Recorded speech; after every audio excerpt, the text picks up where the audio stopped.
A continuación voy a describir el proyecto de un conjunto urbano desarrollado en la asignatura de paisaje urbano. Este trabajo fue elaborado por Aguilar Aguilar, Carrillo González, Hernández Ramírez y Miranda Rodríguez. Este conjunto urbano fue un proyecto realizado en la localidad urbana de Jilotepec de Molina Enríquez en el Estado de México. Este proyecto es continuación del establecimiento de una estrategia de crecimiento previo a la materia de planeación estratégica de ciudades. Para llevar a cabo este proyecto, se realizó un cálculo de proyección poblacional a corto, mediano y largo plazo para revisar la demanda potencial de vivienda que presentaba la localidad. Con ello, además de determinar la demanda potencial, fue dividida por nivel económico, en donde nos pudimos percatar que el 80% de la población o un poquito más percibía de 0 a 5 salarios mínimos. Por lo tanto, sabíamos que nos estábamos dirigiendo al proyecto de un conjunto urbano para vivienda de interés social.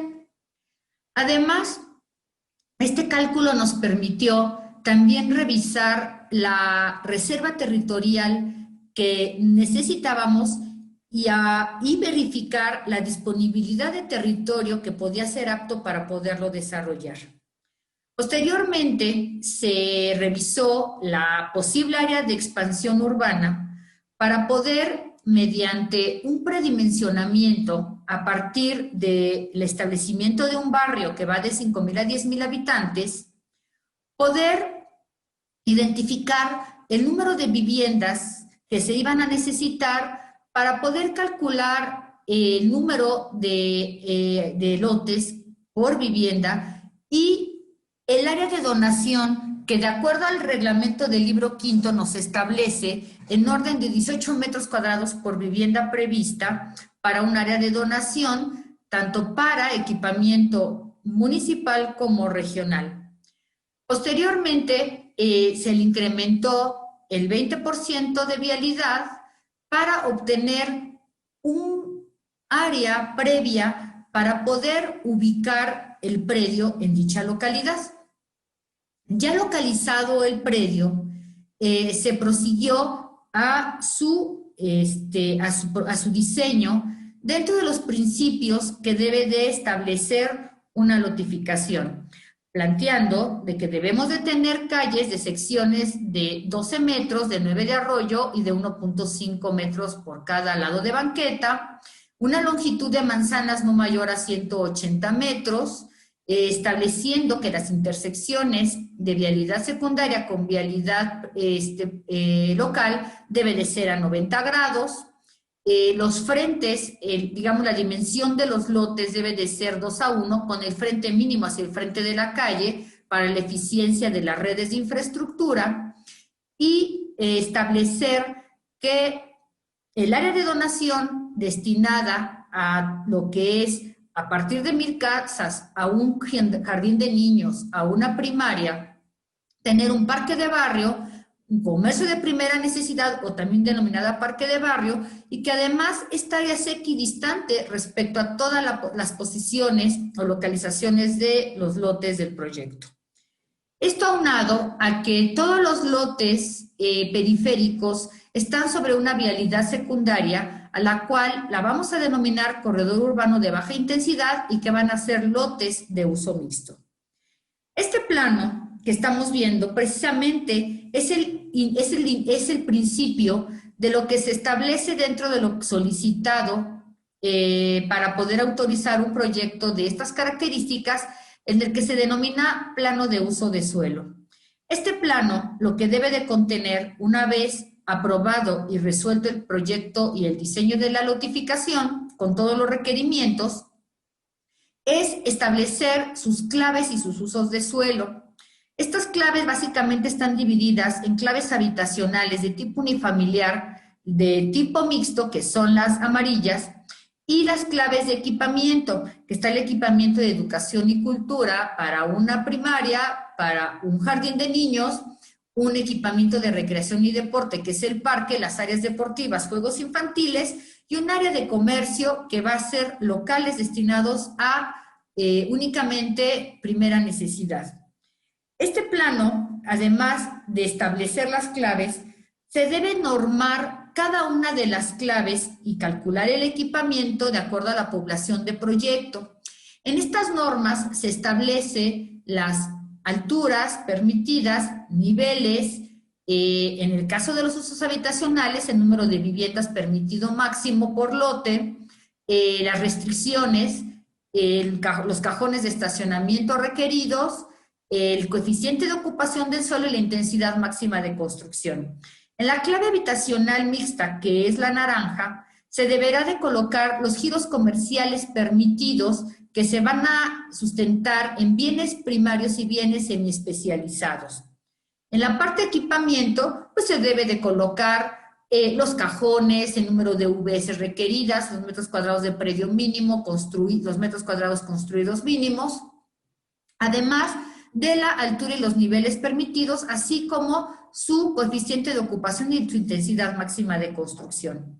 En el área comercial se establece un promedio para el número de viviendas de 15 a 20 locales solo y exclusivamente para comercio básico, es decir, de primera necesidad. En el siguiente plano vemos ya una lotificación más técnica. Se coloca el número de manzana, debe de llevar un orden, de preferencia se enumeran en el sentido de las manecillas del reloj y se enumeran progresivamente las manzanas. Cada lote debe de tener su superficie y su número de lote. Se indican los cortes longitudinal, transversal de todo el conjunto y se indica el corte de una manzana que se va a ver con la alineación del diseño del prototipo de vivienda propuesto, y se colocan las líneas de corte seccionales de las calles que llegan a tener diferentes secciones. En este caso en particular solamente tenemos dos secciones, que es la calle local, es la calle interna, y la calle secundaria, que es la calle periférica. En el pie de plano se deben de colocar toda la información en relación a las áreas obtenidas, en relación al área total del terreno, área vendible, área de donación, área de vialidad, los lotes totales, lotes regulares, irregulares grandes. Todo ello numérico y en porcentaje. Para posteriormente hacer un cuadro en donde se hace una matriz de lotes para poder obtener esa área vendible sin tener error. De manera horizontal se colocan las manzanas, de manera vertical se coloca el dibujo acotado y con área de todos los lotes que se tienen en el proyecto. En el primer caso, al tener un lote tipo, que es el de 90 metros cuadrados, se establece en la manzana 1 ¿cuántos lotes tenemos? Vamos a suponer que tenemos 30 por 90 metros cuadrados y se coloca su área total. En la manzana 2, supongamos que tenemos 40 por 90 y se coloca el área. Y así cuantificamos por cada manzana el número de lotes regulares y se saca un subtotal de área. Posteriormente tenemos el primer lote diferente, que es uno regular grande. Tenemos 3 lotes, se ubica en qué número de lote está, posiblemente está en el 12, 13 y 14, se multiplica 3, vamos a poner que este lote sea de 100 metros cuadrados, entonces sería 100 por 3, 300 metros cuadrados.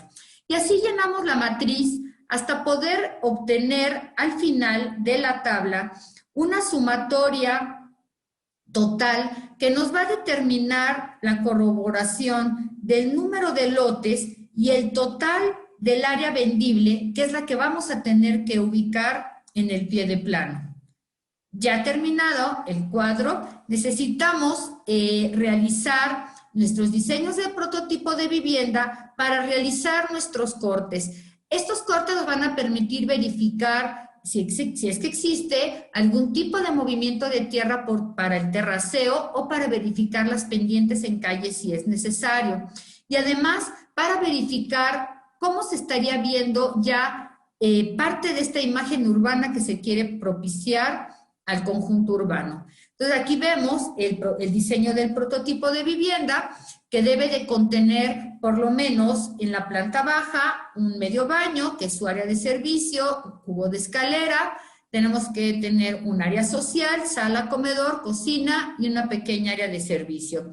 En la planta alta puede ir de 2 a 3 recámaras, un baño completo.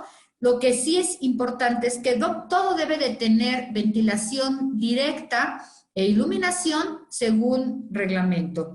Y cuidar que la imagen en cuestión de las fachadas por lo menos sea armónica con el resto de los prototipos diseñados. Entonces se diseñó un prototipo por cada uno de los integrantes para poder armonizar esta imagen que se está buscando.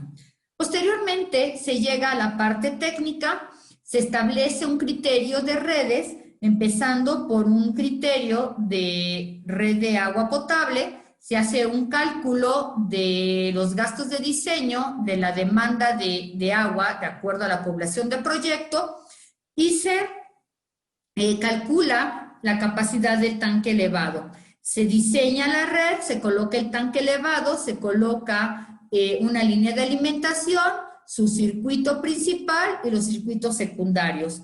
Aquí hay un croquis de localización donde se debe de identificar dónde está nuestra fuente de abastecimiento, la planta potabilizadora y cómo de la planta se conduce el agua a la zona del proyecto, en este caso al predio.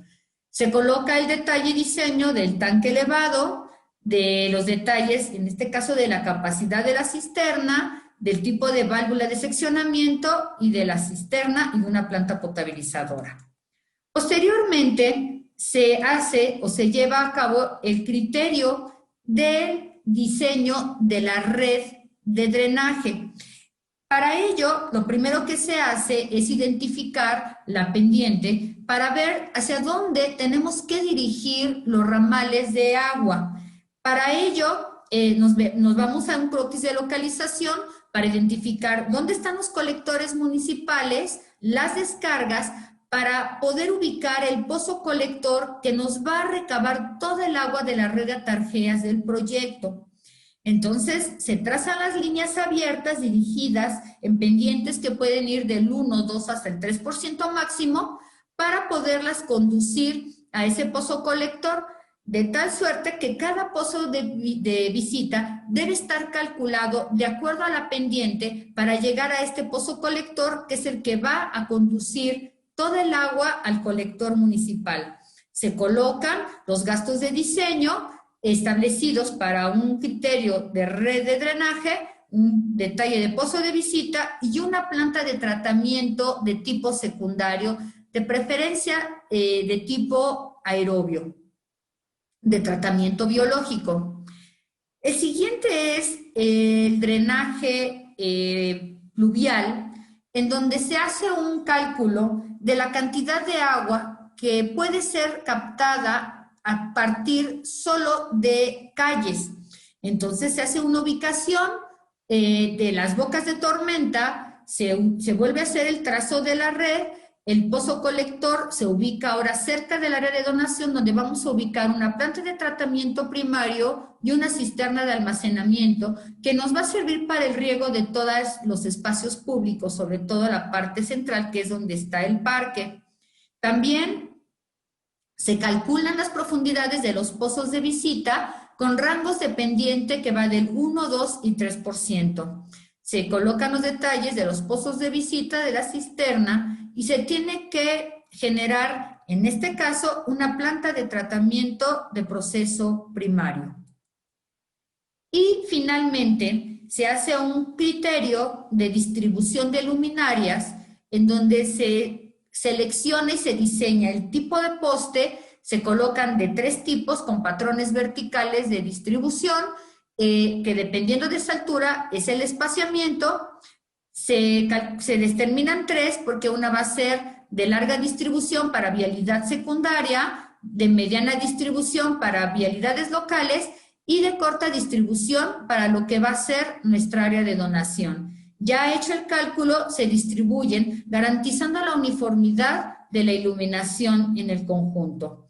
Para posteriormente, ya una vez que se concluya el ejercicio, se va a continuar con todo el criterio paisajístico y el diseño del área de donación, en donde ya tendrá que armonizar esta parte del alumbrado en relación a la distribución también del alumbrado en los andadores peatonales y en la ubicación de las diferentes áreas de equipamiento que serán propuestas.